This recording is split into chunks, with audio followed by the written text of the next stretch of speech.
सकाळपासून बसून होतो तेवढ्यात आला प्रिन्सू. मला बोलतो मी कोणाला घाबरत नाही. नेमका आज रविवार होता. बोलवला चक्केला.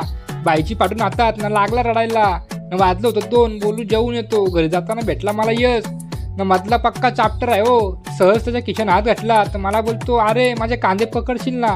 पक्का हसायला आलता. तेवढ्यात पोचलो घरी. दार उघडताच पोरांची मस्ती बंद. कसं आहे पोरा घाबरतात आपल्याला. दारार आहे ना आपला. त्यातला एक जण आला आणि मला बोलतो दादा तू व्लॉग बनवतो ना. मी बोललो हो. तुला विचारला जेवायला काय तर आईने डायरेक्ट ताटच वाढला. तुला तर जेवायला लागल. जेवून बाहेर येताच मला माझ्या मित्राचा पोरा दिसला. तो पण एवढा असा आहे का मला कधी बघल तर माझ्या आईलाच विचारतो. पक्का आगाव आहे ना. शॉपवरून आलो घरी तर इकडे बर्थडे चालू होता. बर्थडे करून झाला ना घरी बसलो होतो तेवढ्यात भाऊचा कॉल आला की आपल्याला भिवंडीला जायचंय. मग निघालो रेनकोट घालून. निघालो होतो तर एवढाच येऊ भाई दिसला. त्याला टाटा करून गेलो पुढं. भाईचा काम काय झाला नाही. मग गेलो ज्यूस प्यायला. बोलू भिवंडीत आलो नाही तर ज्यूस नाही पिला तर मग काय केला. असा करून ज्यूस पिऊन निघालो घरी. घरी आलो नाही तर कोरा लागली चल प्रॅक्टिसला.